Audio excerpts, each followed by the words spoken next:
Evangelización. Confraternización. Edificación.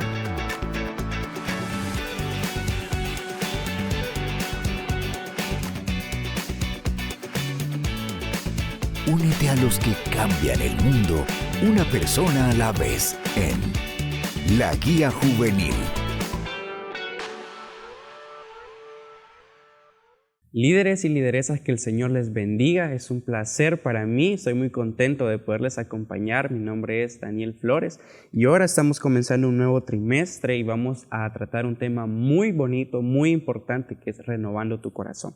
Y para eso tenemos a nuestro hermano Roberto Santos de invitado. Hermano, Dios le bendiga, bienvenido. Amén, gracias Daniel, es un gusto poder dirigirme a ustedes, una bendición. Como bien lo decía Daniel, empezamos un trimestre donde empieza una serie de temas que será de mucha bendición y edificación para todos los jóvenes de la célula, nosotros como pastores, líderes, todos aquellos que estamos involucrados en este trabajo celular. Exactamente, ¿verdad? Algo muy importante.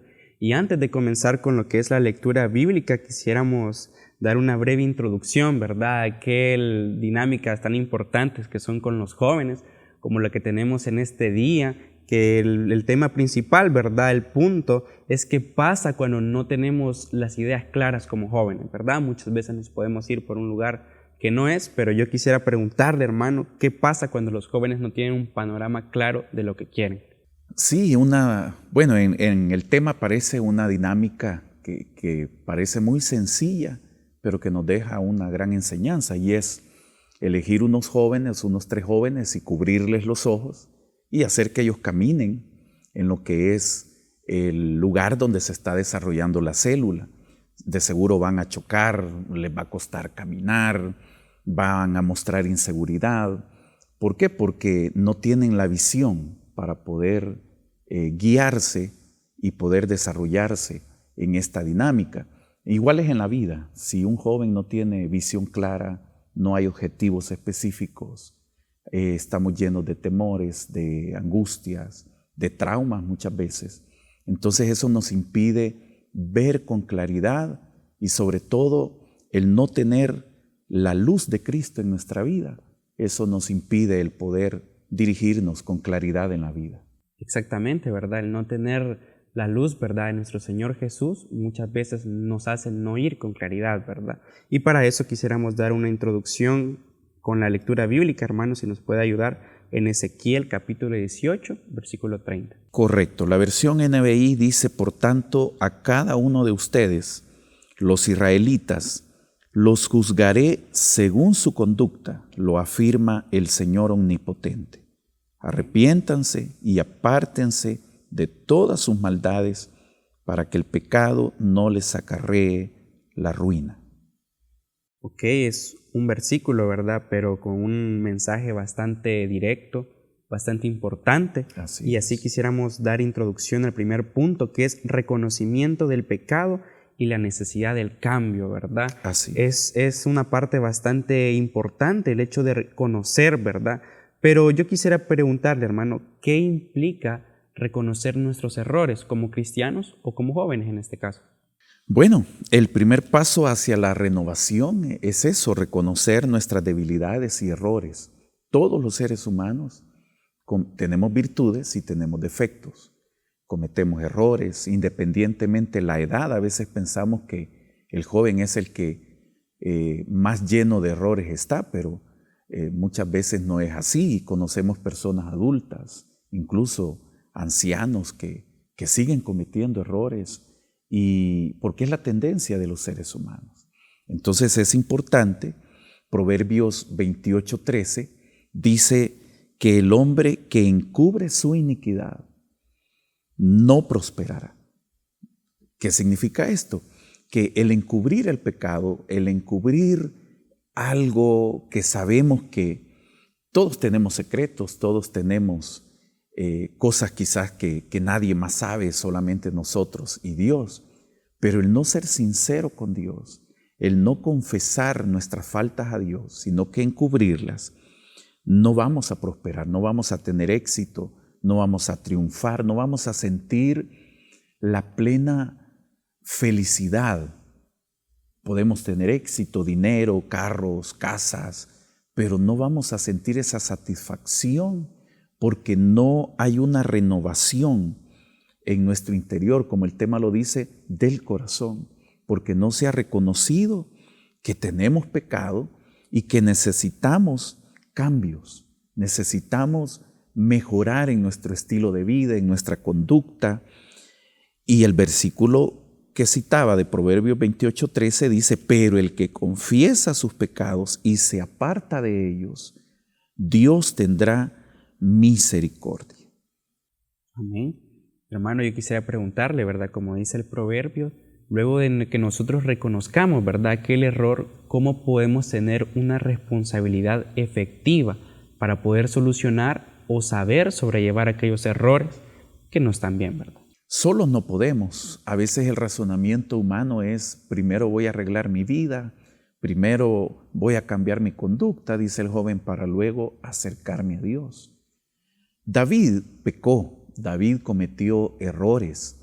Y en el Salmo 32, en el versículo 5, dice, mi pecado te declaré. Habla de una confesión. Mi pecado te declaré y no encubrí mi iniquidad. Dije, confesaré mis transgresiones a Jehová, y tú, dice, perdonaste la maldad de mi pecado. Entonces, si nosotros queremos tener un cambio en todo sentido, es necesario el buscar esa confesión, ser humildes y reconocer que necesitamos la ayuda de Dios.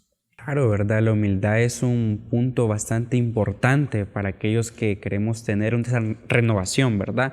Aquel cambio fundamental que damos introducción al segundo punto, de muerte a vida, ¿verdad? Entonces, muchas veces nosotros como jóvenes llevamos problemas emocionales y espirituales, pero quisiera saber, hermano, dónde encontramos aquel apoyo para poder solucionarlos de la manera sin caer, ¿verdad?, en algún problema. Bueno, como lo dije hace un momento, solos no podemos, necesitamos de Dios. Y Dios había prometido a su pueblo que les iba a dar un corazón nuevo. Otra cita de Ezequiel está en 36:26. Dice, yo les daré un corazón nuevo y pondré un espíritu nuevo dentro de ustedes. Quitaré de su carne el corazón de piedra y les pondré un corazón de carne. ¿Qué está diciendo? Que de muerte, de esa muerte espiritual, como la Biblia dice, estando muertos en delitos y pecados, Él, dice, nos dio vida. Dios envió a su Hijo unigénito para que todo aquel que en Él crea no se pierda, sino que tenga vida eterna, un cambio. Primera de Juan 1:9 dice, pero si confesamos nuestros pecados, Él es fiel y justo para perdonarnos y limpiarnos de nuestros pecados. Es decir, que en Dios sí puede haber un cambio, sí puede haber un traslado de ese estado de muerte a una vida espiritual verdadera, veraz, certera, y empezar a dar cambios que se noten, que sean de bien y que impacten no solamente la vida del joven o del ser humano, sino a la familia y a todos aquellos que nos rodean. Claro, ¿verdad? Y cuando uno de joven pasa aquel momento, ¿verdad?, de muerte a vida, cuando pasa aquel cambio, hay un problema que a mí me llamaba mucho la atención, y es que los comentarios externos, ¿verdad?, de los terceros siempre influyen de manera negativa en aquel que quiere cambiar. Entonces, hermano, mi pregunta es, ¿cómo nosotros como jóvenes, ¿verdad?, que estamos renovándonos, cómo podemos tratar de evitar aquellos comentarios o que no nos afecten? Pues siempre va a haber crítica. Hay crítica constructiva y hay crítica destructiva. Siempre van a haber opositores. Jesucristo los tuvo. Decían, ¿por qué come con pecadores? Si Él fuera un verdadero profeta, etcétera, ¿no? Pero Hebreos 12:1 dice, puestos los ojos en Jesús, el autor y consumador de nuestra fe. Así como hay críticos, gente que dice no va a prosperar, no va a avanzar, ya le va a pasar, solo es una emoción. Hay más personas que quizás nos apoyan, hay más personas que nos aman que las que nos odian por poner o por decir eso, ¿no? Hay más personas que nos darán palmadas de ánimo, aplausos de motivación, que aquellas personas que nos puedan dar una puñalada por la espalda. Y ahí es donde debemos de confiar en el Señor y saber que todo lo bueno cuesta, dicen. Así como una carrera, el estudio, un trabajo, también la obra de Dios. Aunque Jesús dijo, mi yugo es fácil y ligera mi carga, es decir que para Dios no hay nada imposible. Con Dios hay un desafío y dice, acuérdate, joven, de tu Creador en los días de tu juventud. ¿Por qué? Porque esta etapa es crucial. Esta etapa de la juventud es pasajera, pero es muy determinante porque se establecen bases que serán sólidas o serán débiles para entrar en esa etapa de una vida de adulto. Exactamente, ¿verdad? Y para eso, hermano, quisiéramos pasar al tercer punto, que es participando en la renovación, ¿verdad? Y yo tenía una pregunta bastante que me llamaba la atención. Muchas veces los jóvenes, o yo he escuchado que dicen, ore por mí o haga tal cosa por mí. Entonces, ¿por qué nosotros tendemos a esperar que los demás hagan las cosas por nosotros y en su mayoría no participan en la renovación para ser alguien diferente? Quizás la inexperiencia, ¿no? El temor. No es malo pedir apoyo. La Biblia dice que debemos de orar los unos por los otros, que debemos de animarnos a continuar, a seguir adelante. A medida, y ahí viene el papel muy importante de los líderes, lideresas, en cuanto al discipulado, ¿no? Los discípulos le dijeron al Señor, enséñanos a orar. Entonces, muchos jóvenes de la célula no saben cómo orar y así empezamos todos. Así empezamos. La primera vez que yo visité una célula, fui asistente de célula, me delegaron privilegios cuando ya me bauticé en agua. Entonces es una nueva esfera donde uno siente temor, donde uno dice, ¿y si no me sale bien? La primera vez que cantamos, llevamos las alabanzas en la célula. Yo recuerdo que, y es una de las recomendaciones que le dan a uno, anótelas, escríbalas y le vamos a ayudar, le vamos a echar la mano, ¿verdad? Entonces, el joven va a ir madurando, el joven va a ir aprendiendo a orar, el joven va a desarrollar su propia comunión con el Señor, ya no dependiendo de terceros, que sí es importante. Pablo mismo decía, llévenme en oración, oren por mí. Y por eso el tercer punto es importante, participando en la restauración, ¿verdad? ¿Por qué? Porque Primera de Juan 2:12 dice, les escribo a ustedes porque sus pecados han sido perdonados por su nombre. Es una realidad. Ahora quizás el joven es inexperto, pero va a ir escalando peldaños. Un día todos cursamos kinder, primer grado, segundo grado, y quizás hay jóvenes que ya están en noveno, hay otros que están en bachillerato, hay jóvenes que están en la universidad.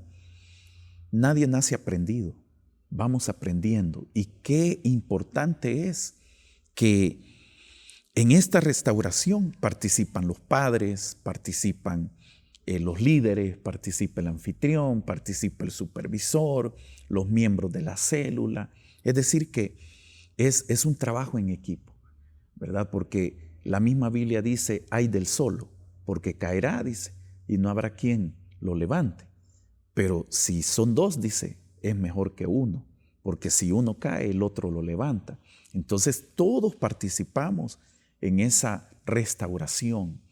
Por eso Jesús dijo, hay fiesta en los cielos, por un pecador que se arrepienta. Este sábado, sin duda, van a haber conversiones en la célula y eso generará alegría, generará gozo. A veces el que necesita reconciliarse o recibir a Cristo tiene pena y dice que se van a reír, es que se van a burlar de mí. Pero todos hemos pasado por ese proceso. Tú pasaste por ese proceso en tu conversión. Y quizás dudábamos y estábamos ahí, lo hago, no lo hago, pero nos apoyaron, nos guiaron, nos discipularon y todavía lo siguen haciendo porque mientras estemos en esta tierra necesitamos la participación de muchas personas para que podamos lograr esa restauración. Sí, hermano, y muy interesante, ¿verdad? Esos puntos que usted tocaba me llamaban mucho la atención, porque yo recuerdo, hermano, que mi primera predicación duró 2 minutos y me recuerdo de aquellos momentos que uno se sentía frustrado, ¿verdad? Pero el Señor hace cosas grandes en nosotros como jóvenes, como hijos de Dios, ¿verdad? Pero hermano, ¿cómo nosotros podemos permitir que el Señor nos renueve, ¿verdad? Esa es mi siguiente pregunta, porque muchos dicen, el Señor pues renueva de diferentes formas y algunos no las comprenden. Entonces yo quisiera preguntarle, hermano, ¿cómo podemos abrir nuestro corazón? Buscar de Él, ser sinceros. A veces vemos a Dios como vemos a nuestros padres, severos, serios, estrictos. Y sin duda alguna Dios es celoso, Dios es santo, Dios es responsable, ¿no? Pero es amigo, Dios es amor, Dios no es alguien que uno no se le pueda acercar. Es más, vemos en los evangelios cuando los niños se le acercaban a Jesús, los discípulos, que es la tendencia de los adultos, no se le acerquen, ahorita no tiene tiempo, no los va a atender. Pero Jesús dijo, déjenlos que vengan a mí. Él dice, el que viene a mí, yo no le echo fuera. Entonces, como jóvenes, y todo ser humano puede tener esa confianza. Y Pablo en una de sus cartas escribe y dice, acerquémonos confiadamente. O sea, hay confianza, ¿no? En Jesús, en Dios, de que podemos acercarnos, desarrollar esa comunión a través de la oración, el congregarnos, el asistir a la célula, el asistir a los cultos juveniles, el asistir los domingos. Eso genera esa disciplina espiritual que va dando confianza, que va generando una estabilidad emocional, espiritual, para que el joven pueda ir superando y poder acercarse a Dios confiado, ¿verdad? Como los amigos. Orar es platicar, así como usted y yo hemos estado platicamos con nuestras amistades. Así es con Dios. Orar es hablar con Dios y podemos hablar con Él con toda confianza para que Él pueda producir en nosotros esos cambios que necesitamos. Claro, y aquella oración para nosotros como hijos de Dios, ¿verdad? Es como nuestro oxígeno, aquello que nos alimenta para poder seguir adelante en aquella obra, que es algo sin duda muy importante. Pero yo quisiera saber, hermano, cuál es aquella aplicación, porque este tema nos deja una enseñanza muy importante de Ezequiel, ¿verdad? Por lo que él pasaba en aquel entonces, sabemos que no fue fácil, pero ¿qué aplicación nos deja a estos tiempos, hermano? Bueno, hay restauración. Israel había pecado, habían quebrantado los mandamientos de Dios y eso los llevó a un exilio, eso los llevó a ser esclavos de Babilonia por 70 años. Pero Dios usó a Ezequiel para que les hiciera ver y entender que hay restauración. Por ahí dicen que no hay mal que dure 100 años. La misericordia de Dios es tan grande, Él es lento para la ira, grande en misericordia. Y así como Israel fue restaurado, pero Dios les dice, arrepiéntanse, porque hay una responsabilidad, no todo se lo debemos de dejar a Dios. Dios ya envió a su Hijo, el Evangelio está siendo predicado, hay iglesias, hay personas que andan evangelizando, andan predicando, etc. Pero hay una responsabilidad humana donde debemos de reconocer y dar ese paso. El primer paso es el que cuesta, dice, para que podamos gozar de esa restauración, como lo fue Israel. Israel es un ejemplo de cómo es el ser humano. Somos rebeldes, somos orgullosos, pero Dios siempre hace ese llamado. Y la Biblia dice que nuevas son sus misericordias cada mañana. Cada día es un día de oportunidad que Dios brinda a todos los seres humanos. Él vino a buscar y a salvar lo que se había perdido. Y por eso no importa si es reconcilio el que necesitamos, reconciliémonos. Como el hijo pródigo que recapacitó y dijo, En la casa de mi Padre hay abundancia de pan. Me levantaré, habla de una acción, e iré a la casa de mi Padre. Y le diré, Padre, he pecado contra el cielo y contra ti. No soy digno de ser llamado tu hijo, hazme como uno de tus jornaleros. Entonces, si hemos pecado, si hemos fallado, en Dios hay renovación, en Dios hay restauración, en Dios hay perdón, porque separado de mí, dijo Jesucristo, nada podéis hacer. Exactamente, ¿verdad? Tenemos aquella felicidad que sabemos que en el Señor encontramos algo nuevo, ¿verdad? Algo que nos va a reconfortar y hacer cambiar nuestra vida, ¿verdad? Que probablemente no nos sentíamos bien. Y bien, fue un gusto para nosotros, ¿verdad? Poder estar acá acompañándoles en este tema tan importante. Y pues esperamos que este sábado hayan nuevas conversiones, ¿verdad? Que el Señor toque en gran manera, porque sabemos que creemos en un Dios que está vivo y es poderoso. Ha sido un placer, ha sido un gusto, ¿verdad? Que el Señor les bendiga. Dios les bendiga a todos y les use grandemente este fin de semana. Amén.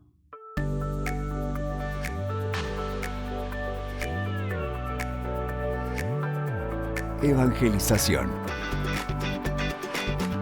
Confraternización. Edificación.